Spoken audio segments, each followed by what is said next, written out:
When I heard the praises of Clair Obscur, Expedition 33 cited as one of the best role-playing games in recent memory and a strong Game of the Year contender, I was skeptical.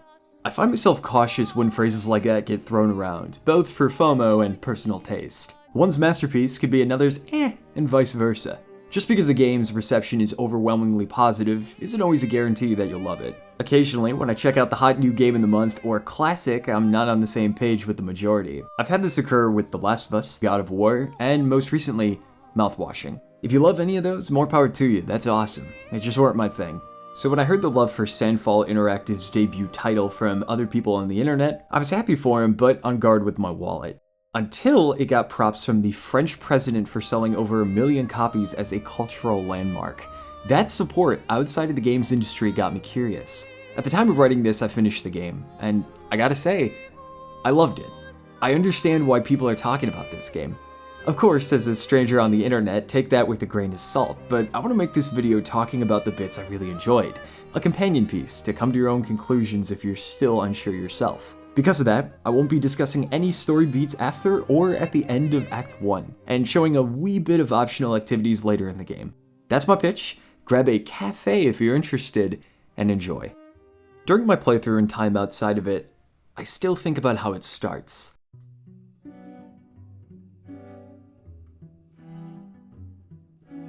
Those moments in Lumiére. My god, that sold me. It's a simple walk to the docks where you can talk with people, and it's so effective at drawing intrigue and setting the mood. I go back to the red petals covering the city as it prepares for the gommage, the ritual where those who aged out pass away. Not just because it's really pretty, but for how it feels. A plucked rose is vibrant and beautiful for a short time before it wilts. A great comparison with the citizens as the paintress strikes a new number on the monolith. What I find so engaging with this sequence is how it's not directly spoken about what will occur and the significance of the gommage, but how it respects the player to piece the context together as it goes along. It's subtle storytelling where you're trusted to pay attention. I found that really mature and a strong indicator of its quality. You could see it in the tender way Sophie and Gustave speak to each other as they near the dock, an unspoken history that adds one more experience together before the final goodbye. With Sophie, there's a quiet heroism, acknowledgement for how this ends and approaching it with dignity and no resentment. I find with Death, there's this fear that the one who passes will be forgotten. The sound of their voice, the personal quirks that were infuriating or endearing depending on the day, or the moments you shared together being harder to recall. At least in my experience, I'm surprised how helpful physical objects can be for that. A makeshift memory card that takes you back to a moment as fresh as yesterday. Perhaps it's a video game with a cracked case, a special blanket, a show on the TV you watch growing up together. A physical or visual nudge that reminds you of the one who passed. The people of Lumiére offer that kindness. While the sequence is a tutorial for combat and a few traversal mechanics, it also gives reassurance that those who pass will not be forgotten. Sophie's name can be honored on a sculpture or immortalized in a painting with Gustave. For those who don't partake in the expeditions, their role is one to keep the city running, to find joy where they can, and to immortalize those that came before. For those who come after is Gustave's signature phrase, and one I keep thinking about when doing things outside of playing it. Yeah, it sounds totally badass, but not in that metal, hardcore sort of way with an edge that makes you go, damn. Rather, the selfless kind. A declaration that acknowledges the speaker's own mortality, knowing the show will go on even when they leave the stage, yet spending time that could be spent in comfort or serving oneself for those around them. You're not certain what will come after the curtain closes, yet conduct yourself to put others in a better spot. I love that so much. We have plenty of stories where people save the world. Oftentimes it's because they have a special power or something that separates them from regular people. But perhaps one of the reasons I find myself connecting with Gustave is that he's just a guy. A brilliant engineer and a good fighter without question, but not a chosen one. He has bonds with other people that connect him to the world, not an outlier of it. Perhaps my favorite example of this is the journal. Before Gustave leaves for the continent, he promised to write down his experiences for his apprentices. Every time at camp, during a story sequence, he can jot down another entry. There's no reward for doing it, but if you do, it enhances that theme of legacy, laying down the path in ink for those who come after. That intention has me looking forward to finding the audio entries, something I'm kinda meh about with other games. The last record of expeditions who weren't as lucky. Some sing this with despair, others with pride, knowing their act is not where the story ends, just a chapter. Like Expedition 69, the climbers who place traversal opportunities across the land, step by step, handhold by handhold, each expedition carries the next one forward. While Gustave is the link I connected with the most, it can be felt in every member of any expedition, especially with your party members. It's an inspiring concept. The heroes are not gods, but regular people who sacrifice their lives in pursuit of the future of Lumiére. Power fantasies can be fun, but I connect so much more with this idea. It believes in the best of us. It's a huge reason why I keep my party members in their original expedition outfits instead of the fun costumes, treating it like a badge of honor of the mission, the number on the sleeve indicating those before, a connecting strand of humanity. While the story has been interesting and led to questions on my end to think on, this idea of legacy was the heart that hooked me. Then there's the combat.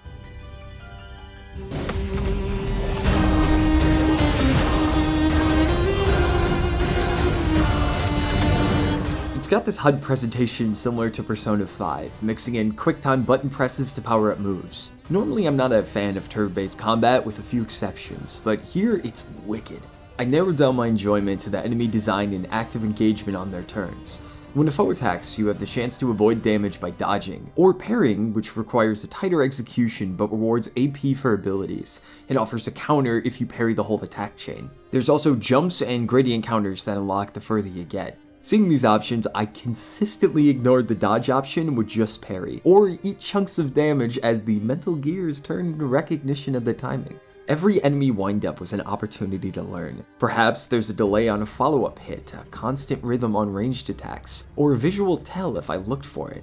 This is so fun. By giving agency even on the opponent's turns, I was all in with the combat. Each movement was a chance to understand. So are the enemies themselves. There's the tried and true weaknesses and resistances, but the big thing are their moves. Some have glowing weak spots that can be shot for huge damage, making your ranged attack an effective option, costing AP without using a full turn. Large Nevrons will have slow but deadly wind-ups and fire off like a mousetrap. Nimble creatures will have quicker attacks. Buffers put shields on allies. And I enjoy how this carries over to bosses. One of my favorites is near the end of Act 1 with the Lampmaster. In Phase 2, there's this move where a big sword comes out and deals expedition-ending damage. My immediate thought was, my god, did I miss something or did the difficulty jump?